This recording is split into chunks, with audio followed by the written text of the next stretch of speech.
We get people connected, they become friends, we help them do business. There's actual flesh and blood people behind these accounts that, we're happy to see that outside the group, they're also interacting, helping each other, and making things happen in the real world, not just online.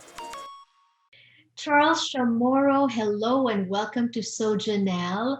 I would say that you're not, your regular YouTube star. You're not your regular singer on YouTube or vlogger on YouTube, but you have quite a following, especially on Facebook, because of the Facebook page that you started, right? Right.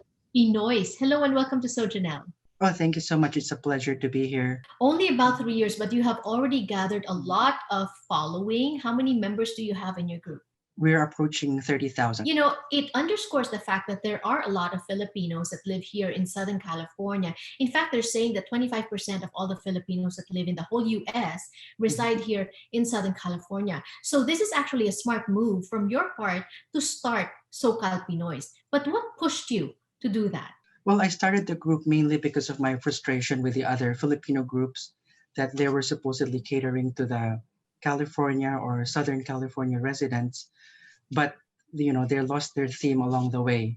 So you would see postings there from the Philippines or from out of state, and postings by non-Filipinos posting about things that have no relevance at all to our local community. This led to people to lose interest in joining these Filipino groups on Facebook. So how do you screen prospective members? Well, when people try to join the group or people get invited to the group, they're asked three questions. The first question they're asked is, where in Southern California do you live?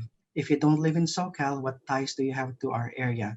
And question number two is, where in the Philippines are you and or your ancestors from? If not, do you have ties to Philippine culture and would be fit to the theme of the group? So they have to be able to answer that honestly. We evaluate the answers, and based on what we read, we either add them or decline them. So if those questions are not answered, most of them are not tech savvy, so they don't answer the question. What we do is we go to their profile and see their, city of residence, and then go see if they have any pictures in Southern California, because we want to be as inclusive as possible. So we have rules such as no politics or no religion, although we tolerate like prayers, because Filipinos are spiritual, we can't deny them that. We make sure there's no explicit sexual content, bullying, or ads that are vague. So those who don't abide by the rules are warned 3 times by the admins. There's 7 of us. If after 3 warnings they still violate our rules, then we just have to block them from the group. What are the topics? What are Filipinos in Southern California? What do they like to talk about? The most popular and most numerous of posts are those related to food. Food vendors selling their food, recipes, or people just wanting to share food pictures and videos. Food porn is what they call it. Then the next one is we have the nostalgic post, like, without saying where it is, let us know where your Philippine hometown is by posting a beautiful picture or landmark in it. We have others too, like our charity works, the I Dream podcast. It's a show where they feature singers or up and coming artists in SoCal that are Filipino. It sounds like you formed a vibrant group that's not just digitally right now, because you're also meeting outside of Facebook. Yeah. Our group is only a medium, but it's really for people to just communicate and eventually do things for real in the real world. It's a very fun group.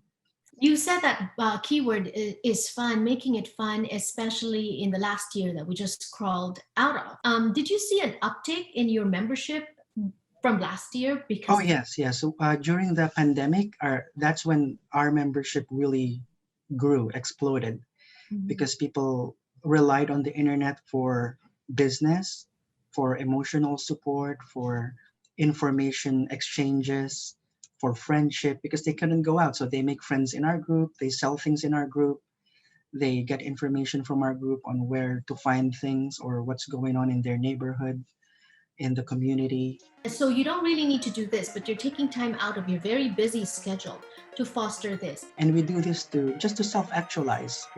That's one of our needs, right? We already have everything we need here, thank God. The last need is to just help other people and feel good, and knowing that you're making a difference in people's actual lives, not just online but in the real world as well. To go to the group, I made it really easy for everybody. Just go to the URL SoCalPinoys.com. If you could prove that you have ties to the area, you frequently go here, you patronize SoCal Pinoy businesses, you're welcome to join as well. Awesome. Thank you so much, Charles, for building such a vibrant communities as SoCalPinoys, and we wish you the best of luck in everything.